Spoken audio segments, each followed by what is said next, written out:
প্ৰিয় দৰ্শক, আজি মই আপোনালোকক কম সফলতাৰ আঁৰৰ কিছু কথা। আমি সকলোৱে সফল হ'ব বিচাৰো। আজি মই শুনাম কেইগৰাকীমান ডাঙৰ ব্যক্তিৰ কথা, যিসকলে বহুতো ঘাত প্ৰতিঘাতৰ পিছতো সফল হৈছে, যিসকলে বহু যুঁজ কৰি আগবাঢ়ি গৈ সফল হৈছে। প্ৰসিদ্ধ লেখক শিৱ খেৰাই তেখেতৰ বহুল জনপ্ৰিয় কিতাপ ইউ কেন ৱাই নট লিখিছে, বিফলতা হ'ল সফলতাৰ ৰাজপথ।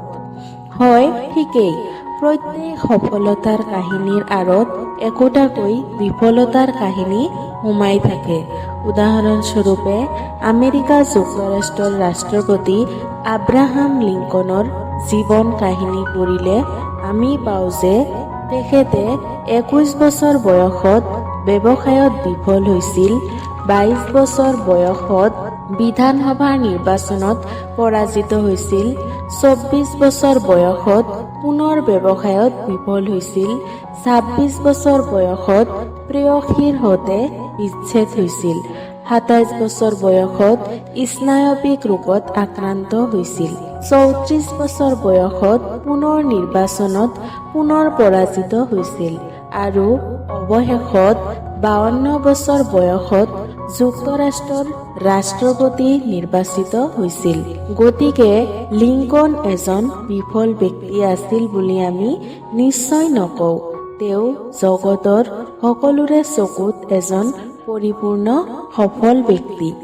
লিংকনৰ বাবে তেখেতৰ জীৱনৰ বিফলতাবোৰ আছিল পথ পৰিৱৰ্তনৰ বিন্দুহে, পথৰ সামৰণি নহয়। বিখ্যাত কাৰ্টুন চৰিত্ৰ মিকি মাউছৰ জন্মদাতা ৱাল্ট ডিজনীয়ে ডেকা কাৰ্টুনিষ্ট ৰূপে বাতৰি কাকতৰ পৰা অসংখ্যবাৰ প্ৰত্যাখ্যান পাইছিল। তেওঁলোকৰ মতে কাৰ্টুনিষ্ট হিচাপে ৱাল্ট ডিজনীৰ কোনো প্ৰতিভা নাই। এদিনাখন গীৰ্জাৰ এজন বিষয়াই তেওঁক কেইখনমান কাৰ্টুন আঁকিবলৈ নিযুক্তি দিলে। ডিজনীয়ে গীৰ্জাৰ ওচৰত এন্দুৰৰে ভৰি থকা এখন চালিত কাম কৰিবলৈ ললে। এটা সৰু এন্দুৰ দেখি এক অনুপ্ৰেৰণা আহিল। সেয়াই আছিল মিকি মাউছৰ আৰম্ভণি।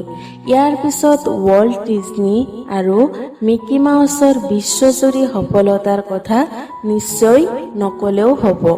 1914 চনত 67 বছৰ বয়সত বিখ্যাত বিজ্ঞানী টমাছ আলভা এডিছনৰ কেইবা নিযুত ডলাৰ মূল্যৰ কাৰখানাটো ভস্মীভূত হৈছিল। কিন্তু এনে ডাঙৰ দুৰ্যোগত তেওঁ বিচলিত নহ'ল। পৰম ধৈৰ্য শক্তিৰে কৈ উঠিল, আমাৰ সকলোবোৰ ভুল জ্বলি ছাই হৈ গ'ল। ঈশ্বৰক ধন্যবাদ, আমি সকলো কাম নতুনকৈ আৰম্ভ কৰিব পাৰিম। আৰু এনেকৈয়ে তেওঁ অসীম ধৈৰ্য শক্তিৰ পৰীক্ষা দি 3 সপ্তাহৰ পাছত ফোনোগ্ৰাফ যন্ত্ৰৰ আৱিষ্কাৰ কৰিছিল।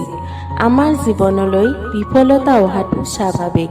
সুখ দুখ, হাঁহি কান্দোন, জয় পৰাজয়ৰ সমষ্টিৰেই জীৱন। এইবোৰ আছে বাবেই জীৱন অনুপম। আমি মাথো প্ৰেৰণাৰ মুকুতাবোৰ বুটলি বুটলি সাহসেৰে হাঁহি মুখে জীৱন সংগ্ৰামত আগবাঢ়ি যাব লাগে। ডেল কাৰ্নেগীৰ এষাৰ সোণহেৰীয়া কথাৰে আজিৰ ভিডিঅ'টো সামৰিছো।